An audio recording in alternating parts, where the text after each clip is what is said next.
आप लोग स्वस्थ और सानंद होंगे। आज पूर्व कांग्रेस अध्यक्ष और वायनाड से कांग्रेस के सांसद राहुल गांधी लखनऊ आ रहे हैं। जब तक ये वीडियो आप तक पहुंचेगा हो सकता है वो आ भी चुके हो।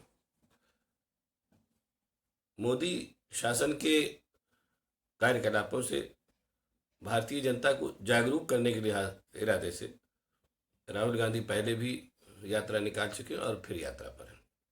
ये पूरी यात्रा आप ये कह सकते हैं कि वोट मांगने के इरादे से बिल्कुल नहीं निकाली गई है, केवल जनता को जागरूक करने के इरादे से निकाली जा रही है, ताकि जनता उन सारी चीज़ों को, उन सारी परिस्थितियों को जान ले जिनमें मोदी शासन चल रहा है। और ये मोदी शासन कालांतर में जनता के हित में है या अहित में है, इसी बात के से जनता को जागरूक करने के इरादे से यात्रा निकाली जा रही है। पहले भी कहा था और अभी भी लोग इस बात को समझ रहे हैं। राहुल गांधी, भारतीय जनता पार्टी ने उनकी चाहे जो खिल्ली उड़ाई हो, चाहे जो भी किया हो, लेकिन राहुल गांधी एक परंपरा के वाहक हैं और इस बात को वो जानते भी हैं। और वही नहीं जानते हैं, भारतीय जनता पार्टी और संघ के लोग भी जानते हैं कि राहुल गांधी एक परंपरा के वाहक है जिसने लंबे समय तक हिंदुस्तान पे शासन किया है और हिंदुस्तान को बहुत सी कुरीतियों से मुक्ति दिलाई है। इस चीज़ को संघ के लोग भी जानते हैं, भारतीय जनता पार्टी के लोग भी जानते हैं। इसीलिए उस एक अकेले आदमी को बदनाम करने के लिए संघ और भारतीय जनता पार्टी की पूरी लॉबी और उस लॉबी के पीछे छिपा जो उद्यमी तबका है वो पूरा लगा हुआ था। उनको पप्पू जने क्या क्या कह के बदनाम किया गया। यही नहीं, भारतीय जनता पार्टी तो खैर ये काम कर ही रही है, साथ ही साथ कांग्रेस के अंदर जो तबका राहुल गांधी से किन्हीं वजहों से नाराज है, वो भी जो है उनको बदनाम करने के काम में लगा हुआ है। जो चीज़ें अब सामने, वो भी चीज़ें सामने खुल के धीरे धीरे आ रही हैं। कमलनाथ उसका लेटेस्ट उदाहरण है। अब आइए बात को आगे बढ़ाने के पहले मैं कुछ चीज़ें पुरानी उठाता हूँ, उससे चीज़ों को समझने में थोड़ी आसानी होगी और मज़ा भी आएगा। राहुल गांधी, मैं इस बात को अभी भी एक कह दे रहा हूँ और आगे भी इस बात को कह के ही बात ख़त्म करूँगा कि राहुल गांधी मोदी राज से भारतीय जनता को मुक्ति दिला पाए या नहीं दिला पाए, या जो भी क्या नाम है शासन में विसंगतियां हैं उनसे भारतीय जनता को मुक्ति दिला पाए या नहीं दिला पाए, लेकिन एक ऐतिहासिक कर्तव्य वो कर रहे हैं। जिस कर्तव्य के निर्वहन का दायित्व इतिहास ने उनके ऊपर छोड़ रखा है वही वो कर रहे हैं। मैंने पहले भी कहा, अब आगे की बात करने के पहले लाइए थोड़ा सा पहले आपको ले चलते हैं। मैं आपसे फिर एक इस समय गुजारिश करूँगा कि इस पूरे वीडियो को ध्यान से सुनिएगा, तो आपको चीज़ों को समझने में मजा आएगा। शुरुआत में हो सकता है थोड़ा सा आपका ध्यान इधर उधर हो, लेकिन चीज़ें उसी तरफ जाएंगी, आप घबराइए नहीं।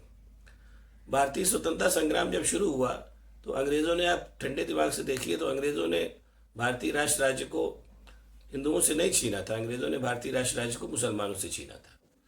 और उस राष्ट्र राज्य को छीनने के बाद हिंदू, और जब मज़े की बात है कि जिस राष्ट्र राज्य को उन्होंने मुसलमानों से यानी मुगल साम्राज्य से छीना था, और साथ ही साथ पेशवा भी उस साम्राज्य के एक हिस्सा थे, उसमें हिंदू और मुसलमान जो थे वो कुल मिलाकर के एक साथ रह रहे थे। कुछ विसंगतियां भी थी, वो किन्हीं और वजहों से थी, उन पर फिर कभी बात होगी। उस हिंदू, लेकिन जो भारतीय राष्ट्र राज्य को अंग्रेजों ने छीना था वो मुसलमानों से छीना था, ये ऐतिहासिक सत्य। जब अंग्रेज काबिज हो गए हिंदुस्तान के ऊपर पूरी तरीके से, तो फिर दो तरीके के लोग उठ के खड़े हुए। और अंग्रेज जब काबिज हो गए और पूरी तरीके से अपने हिसाब से चलने लगे, तो दो धाराएं उस समय हिंदुस्तान में उठी चीज़ों को सुधारने के लिहाज से। उसमें भी दो हिस्से बने। एक धारा तो राजा राम मोहन राय और क्या नाम है सर सैयद अहमद खां और मदन मोहन मालवीय जैसे लोगों के उसमें उठी, जिसने कहा कि अंग्रेज अगर 1 लाख अंग्रेज 15-20 करोड़ भारतीयों पे काबिज हुए तो इसका मतलब कमी हमारे अंदर है, और हमको, और वो कमी है शिक्षा की और आधुनिक सोच की। उस चीज़ को पूरा करने के लिहाज से उधर सर सैयद अहमद खान ने अलीगढ़ मुस्लिम यूनिवर्सिटी बनाई, तो मदन मोहन मालवीय ने काशी हिंदू विश्वविद्यालय बनाया, जो सब जानते हैं।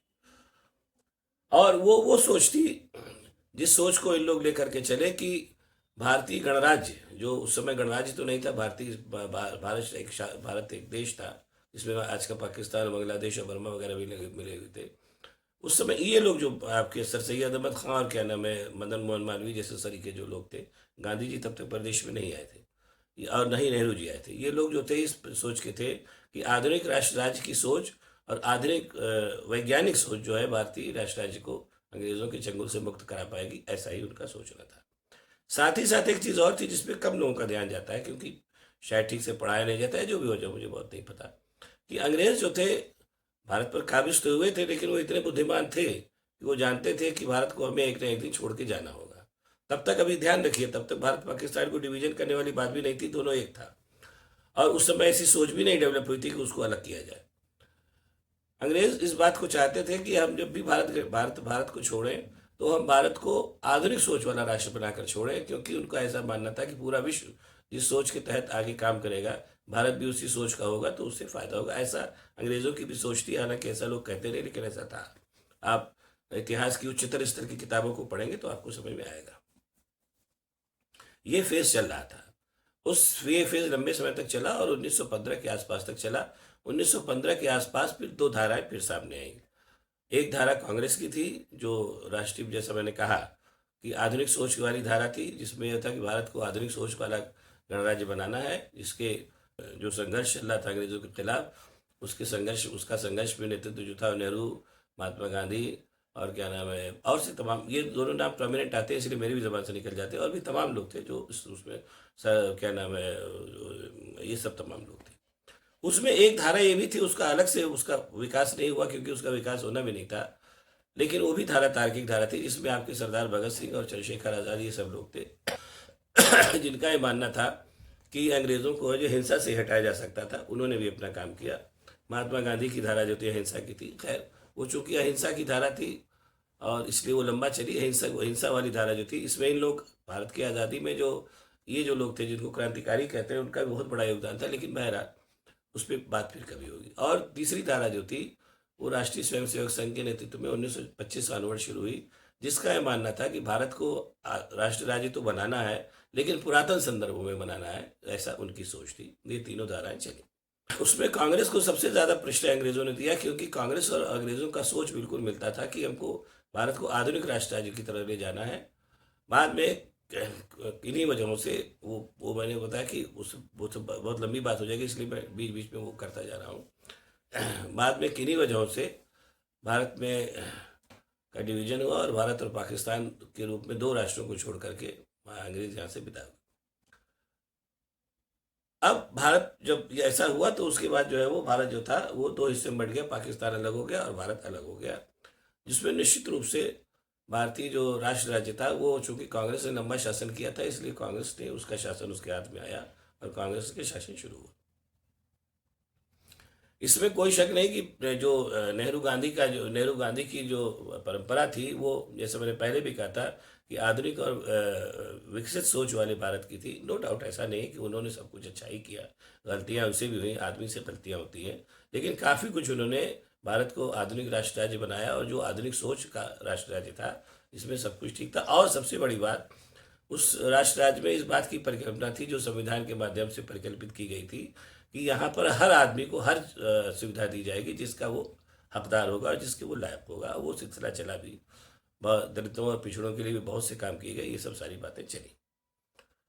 इस परंपरा के वाहक जो थे वो पंडित नेहरू हुए और उसके बाद फिर इंदिरा गांधी हुई और उसके बाद फिर राजीव गांधी हुई। यहाँ पर एक बात मैं और स्पष्ट कर देना चाहूँगा, इंदिरा गांधी के समय से ये आरोप लगने लगे कि वो वंशवादी परंपरा की हैं और सारी बातें होती भी, इसमें कोई शक नहीं है, लेकिन आज की तारीख में इस आरोप को दोहराना मूर्खता है, क्योंकि आज की तारीख में सारे ही जो पॉलिटिकल पार्टीज हैं वो वंशवादी हैं, इसलिए अब इस आरोप को दोहराना मूर्खता के द्योतक होगा और ऐसा कुछ नहीं। भारतीय भारतीय समाज है, उसकी अपनी परंपराएं है, उसमें पिता की गद्दी पुत्र को मिलने की परंपरा है।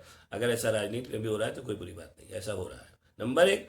और पिता की गद्दी पुत्र को मिल तो जाती है, लेकिन अभी तक तो फिलहाल चीज़ें चुनाव से ही तय हो रही हैं। अगर चुनाव दर चुनाव जीत करके कोई आदमी जीत रहा है या महिला जीत के आ रही, तो कहीं ना कहीं वो इस व्यवस्था के काबिल है, इतना मानना पड़ेगा।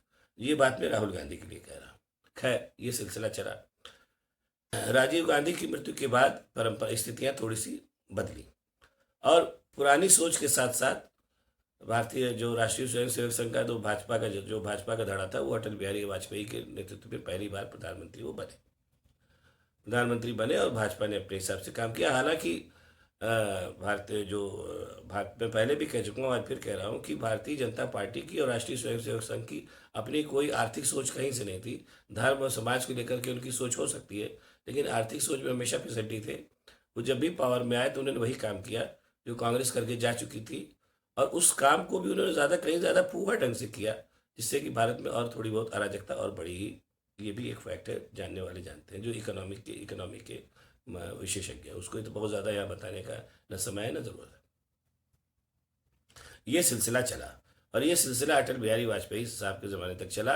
और उसके बाद जो था ये फिर अटल बिहारी वाजपेयी जी के जाने के बाद फिर जो है वो सोनिया गांधी और मनमोहन सिंह का शासन आया। अब यहाँ पर एक बात और स्पष्ट कर देना चाहूँगा, वो शासन नो डाउट वंशानुगत परंपरा के तहत आया, जिसमें सोनिया गांधी को इसलिए शासन मिला क्योंकि वो राजीव गांधी की विधवा थी और इंदिरा गांधी की बहू थी। लेकिन मनमोहन सिंह को चुन करके प्रधानमंत्री के तौर पर सोनिया गांधी ने साबित कर दिया कि वो भले बाहर से आएंगे लेकिन राष्ट्र की सच्ची हितैषी है। और ये मानने में पूरी दुनिया भर में किसी को गुरेज नहीं है कि मनमोहन सिंह ने भारत को आर्थिक दिशा में एक ऐसी लंबी छलांग दी कि भारत आज भी उसका नाम आदर से लिया जाता है। उसके बाद और कई वजहों से और ख़ास तौर से चूंकि पीठ पर इंडस्ट्रीज का हाथ था, उसकी वजह से अपने क्या नाम है मोदी साहब जो थे गद्दी नशीन हुए।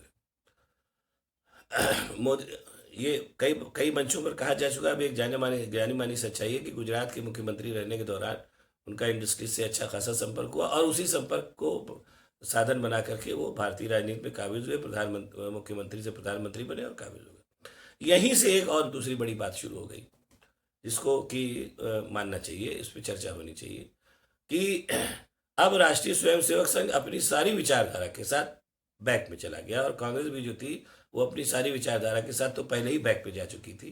अब राष्ट्रीय स्वयंसेवक संघ और भारतीय जनता पार्टी के ऊपर भी उद्योगपतियों की जो मंडली थी वो पूरी तरीके से काबिज थी, जो अपने हिसाब से काम कर रही थी, उसको दुनिया भी जानती है। भारतीय राष्ट्र राज्य की सारी व्यवस्थाओं में वो सारे परिवर्तन आमूल चूल किए जाने लगे जो कि मोदी साहब के हित में थे और उनके इंडस्ट्रीज जो मित्र हैं उनके हित में थे। ये सिलसिला चला और इस सिलसिले के नतीजे भी जल्दी ही सामने आने लगे, जो जिसका जिक्र राहुल गांधी आजकल करते हैं। क्योंकि वो पूरी व्यवस्था जो थी इंडस्ट्रीज के हित में चालू की गई थी, इसलिए भयानक महंगाई, भयानक बेरोजगारी और राज्य से संबंधित तमाम तरीके के व्यवसाय और राज्य के जो संस्थाएं थी उन संस्थाओं को धीरे धीरे ख़त्म करने का जो प्रक्रिया शुरू हो गई ताकि इंडस्ट्रीज का शासन किया इस्टेब्लिश किया जा सके। इसमें अभी हाल ही में अपने मोदी जी ने कहा भी है कि सुप्रीम कोर्ट के ऊपर भी तंज कसा है, जब सुप्रीम कोर्ट ने उनके क्या नाम है बॉन्ड के ऊपर विपरीत निर्णय दिया और क्या नाम है ये आपके जो चंडीगढ़ में जो बंदा बेईमानी करके इलेक्शन हुआ उसके ऊपर सुप्रीम कोर्ट ने कहा कि ये तो लोकतंत्र की हत्या है। तो उसी का जवाब अपने मोदी जी ने एक समारोह में कह के दिया कि कोई मंदिर का वो करने गए थे प्राण प्रतिष्ठा, वहाँ उन्होंने कहा कि अगर आपने मुझे कुछ भेंट में दिया होता तो ये कहा जाता कि सुदामा ने श्री कृष्ण जी को चावल में रिश्वत में चावल दिया, उसका नतीजा ये होता है। और कोई पीआईए डाल देता और वो इस तरीके की बातें उन्होंने कही। अब इस जंक्शन पर राहुल गांधी की बात में शुरू करूंगा, हालांकि बात थोड़ी लंबी हो गई लेकिन इतना बैकग्राउंड बताना जरूरी था। राहुल गांधी, अब मैं नटशेल में बताऊंगा आपको। राहुल गांधी, मैं ये कह सकता हूं कि उस अनिच्छुक क्या नाम है राजनीति के अनिच्छुक खिलाड़ी लंबे समय तक बने रहे। वंश परंपरा चाहती थी कि वो राजनीति में आए और मेरा ख्याल है शायद वो अपने मूल स्वभाव के चलते राजनीति में आने के बहुत इच्छुक नहीं थे। बहरहाल जो भी वजह रही हो वो राजनीति में आए और राजनीति में जब आए तो फिर कायदे से आए। आप ठंडे दिमाग से देखिए, ये बात मैं आज मैं इसीलिए बना रहा हूँ वरना मैं शायद न बनाता, कि वंश परंपरा की और इसकी सबकी बहुत आरोप कांग्रेस के ऊपर लगते रहे हैं। और मुझे अच्छी तरीके से याद है कि जब राजीव गांधी की शादी सोनिया गांधी से हुई थी उसके बाद से ही ये जो विरोधी पार्टियां थी जिसमें संघ खास तौर से और भारतीय जनता पार्टी खास तौर से शामिल थे, ये तभी से अफवाह उड़ा रहे थे कि अरे सोनिया गांधी जो है वो इटली भाग जाएंगी और वहीं रहेंगी और इंदिरा गांधी, हो सकता है इंदिरा गांधी भी इनके साथ ही साथ इटली चली जाए। इस तरीके की बातें मुझे याद है, मैं बुजुर्ग आदमी हूँ। ये सब सारी बातें होती लेकिन आज तक न सोनिया गांधी गई न इंदिरा गांधी, चलो नहीं रह गई। और लेकिन जब वाहक बनकर के और उसके अलावा ये भी कहा गया कि ये वंश परंपरा है, राहुल गांधी नेहरू परिवार जो है पूरी तरीके से सत्ता का आकांक्षी है। तो यहाँ पर मुझे एक जवाब देना है कि सत्ता का आकांक्षी कौन नहीं होता है। मोदी जी प्रधानमंत्री तो पद छोड़ दें, बहुत से लोग हैं, राजनाथ सिंह हैं, नितिन गडकरी हैं, तमाम लोग हैं, उनको दे दें। दो बार तो रह चुके प्रधानमंत्री, लेकिन नहीं, अब वो तीसरी बार 400 पार का नारा देकर के आने के चक्कर में।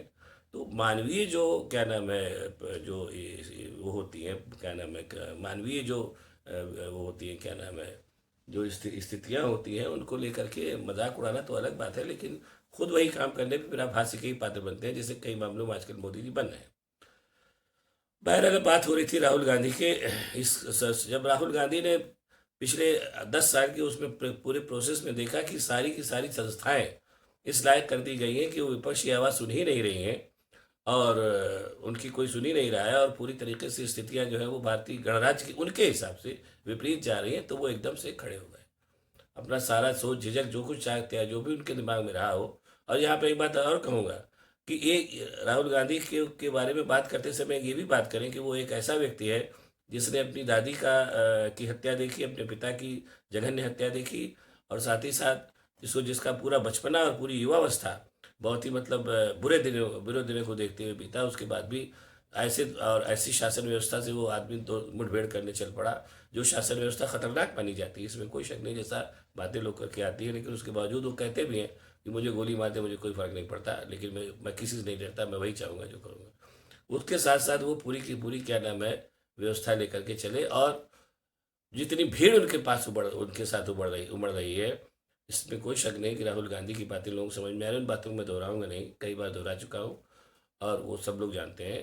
लेकिन राहुल गांधी कहीं ना कहीं उन्होंने ये सत्ता से मुठभेड़ करने का एक बहुत रोचक तरीका निकाला, जो महात्मा गांधी का तरीका था कि हम जनता से संवाद करेंगे। जनता, क्योंकि अल्टीमेटली जो है वो किसी भी शासन व्यवस्था को उखाड़ने का काम जनता ही करती है, और वो ये काम भी राहुल गांधी ने अपनाया। जो उनकी जो विरासत उनको मिली थी, उस विरासत को उन्होंने ये काम करके पूरा किया कि वो जनता के बीच में निकल पड़े, अकेले अकेली जान, जैसे महात्मा गांधी निकले थे और भी तमाम लोग निकले, या जैसे चंद्रशेखर निकले थे और भी तमाम लोग निकले थे। और कहीं ना कहीं उन्होंने इस तरीके से निकल के उस आरोप को भी झुठला दिया जिसमें लोग कहते हैं कि वो सत्तावादी हैं और सारी बातें हैं। आप खुद ही बताइए कि कांग्रेस का और कौन सा नेता जो है खुल करके मोदी के खिलाफ ऐसी सारी बातें कर रहा है। सारे के सारे नेता जो है वो पिछले 10 साल में जो जो भी सत्ता उन्होंने भोगी थी, या उसके पहले जो भी सत्ता भोगी थी, उस सत्ता को भोगने के फलस्वरूप जो कुछ भी उनको भलाई मिली है, जो कुछ भी हुआ, उसके बाद कहीं ना कहीं उनको, आपको विपक्ष में कांग्रेस अभी भी सबसे बड़ा विपक्ष है, और कांग्रेस में आपको राहुल गांधी के अलावा और कौन सा नेता जो है मोदी के खिलाफ संघर्ष करता दिख रहा है। इसलिए ये कह के मैं बात खत्म करूंगा कि राहुल गांधी अपने काम में सफल रहे न रहे वो एक अलग बात है।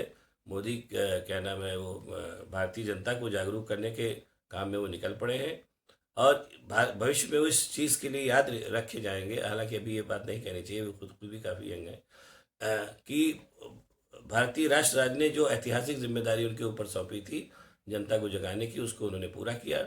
अब इसके परिणाम जो भी हो, ये काम तो उन्होंने कर दिया, बाकी हो सकता है अभी और भी सफल हो, लंबा जीवन उनको मिले। अब अगर आपको ये मेरा वीडियो पसंद आए तो इसको लाइक करिए, शेयर करिए, साथ ही साथ मेरे चैनल को सब्सक्राइब करिए, ताकि मैं और भी ऐसी बातें आपको बताता रह सकूँ। बहुत बहुत धन्यवाद, नमस्कार।